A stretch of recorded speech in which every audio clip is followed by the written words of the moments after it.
उत्तर प्रदेश का देवरिया कांड, 10 बीघा जमीन और 6 लोगों का जान। ये मामला आप सब कोई जान रहे हैं कि उत्तर प्रदेश के देवरिया जिला में क्या हो रहा है।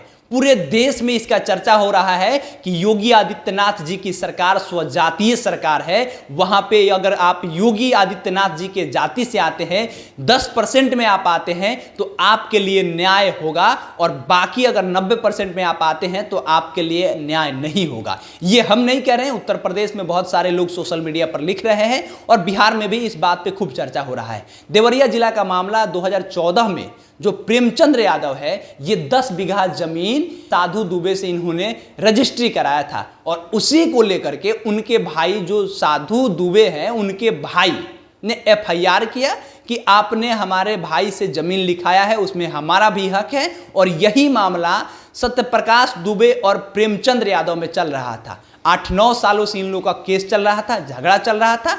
और ये जो प्रेमचंद्र यादव है, ये 10 सालों से लगभग जिला सदस्य है। जिला सदस्य का मतलब बिहार में कहा जाए तो जिला पारिषद है, और उसके साथ साथ वो एक वहां के एक प्रतिष्ठित व्यक्ति है। इनके काफी ज्यादा समर्थक है, और 2 बार से जीत रहे हैं, तो जाहिर सी बात है कि कोई आम व्यक्ति नहीं होंगे। इन्होंने जमीन लिखाया और जमीन के बदले में उनके भाई ने इनके ऊपर में केस कर दिया।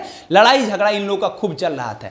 अब उसके बाद में हुआ ये कि पिछले सोमवार को उन्होंने, उनके परिवार के लोग और सत्यप्रकाश दुबे खुद आकर के प्रेमचंद्र यादव का हत्या कर देते हैं। हत्या करने के बाद ये लोग एफआईआर करते हैं, और बहुत सारे लोग मिल करके, प्रेमचंद्र यादव के परिवार के लोग हो सकते हैं, प्रेमचंद्र यादव के समर्थक हो सकते हैं, प्रेमचंद्र यादव के पटीदारी के लोग हो सकते हैं, ये सब लोग मिल करके सत्यप्रकाश दुबे के घर पर चढ़ाई करते हैं, धावा बोलते हैं। यानी कि क्रिया पहले से उधर होती है, रिटेलिएट का मामला होता है। पहले वो लोग आकर के इनकी हत्या करते हैं, उसके बाद में इधर से भी जाकर के उनके घर पर पहुंचते हैं, और वहां सत्यप्रकाश दुबे, उनकी पत्नी, उनके 2 बेटी और 1 बेटा, इन सभी किसी का हत्या कर देते हैं, जो कि बिल्कुल सही नहीं है। ना उन्होंने किया वो सही है, और ना इन्होंने किया ये सही है। हम किसी के पक्षधर नहीं है, लेकिन सवाल ये है कि आखिर में इस तरह का कार्रवाई क्यों हो रहा है? क्या ये जंगल राज नहीं है, जिस राज्य में 6-6 हत्याएं हो जाए और उस राज्य के मुख्यमंत्री एक तरफा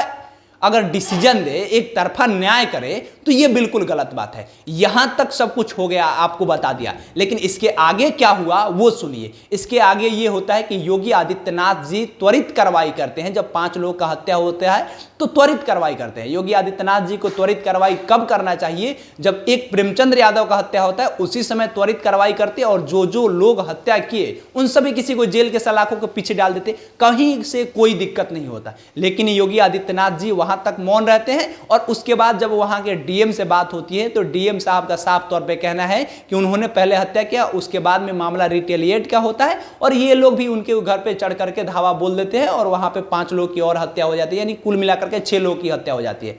अब इसके बाद होता यह है कि योगी आदित्यनाथ जी पीड़ित परिवार, जबकि पीड़ित दोनों है, इन्होंने भी अपना पति खोया है, इनकी भी जो बेटी है उन्होंने अपने पिता को खोया है, ये इनके भी परिवार के लोग पीड़ित हैं, उनके भी परिवार के लोग पीड़ित हैं। हाँ, संख्या ज्यादा है, ये बात मानते हैं कि उनकी जो संवेदना है ज्यादा उनके तरफ हो सकता है, लेकिन एक सरकार को ये तय करना चाहिए कि अगर हमारे राज्य में 2 लोग भूखे हैं तो दोनों को खाना पहुंचना चाहिए, ना कि एक आदमी को ज्यादा खाना पहुंचना चाहिए, एक आदमी को कम खाना पहुंचना चाहिए। तो बिल्कुल उसी हिसाब से अगर योगी आदित्यनाथ जी अगर पक्षपात नहीं करते, तो उन्हीं के राज्य की वो महिला है जो प्रेमचंद्र यादव की पत्नी है, 3 बेटी है, वो उन्हीं की महिलाएं हैं, उन्हीं के राज्य की महिला है, तो उनके परिवार से भी मिलना चाहिए योगी आदित्यनाथ जी को। लेकिन योगी आदित्यनाथ जी को देखा जाता है कि वो एकदम पक्षपात करने लगते हैं। योगी आदित्यनाथ जी चले जाते हैं कहां पे?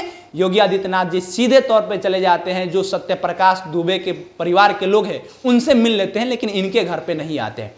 और उसके बाद त्वरित कार्रवाई इस तरह से करते हैं कि जो लोग इस हत्या में शामिल थे, यानी 5 लोग की जो हत्या होती है सत्यप्रकाश दुबे के, उन सभी किसी को गिरफ्तार करने की त्वरित कार्रवाई की मांग करते हैं, और त्वरित कार्रवाई होता भी है, बहुत सारे लोग गिरफ्तार भी हो जाते हैं। इसके साथ साथ सोशल मीडिया पर खूब नजर बनाया जा रहा है। सोशल मीडिया पर नजर बनाया जा रहा है कि कोई भी व्यक्ति भड़काऊ पोस्ट ना लिखे।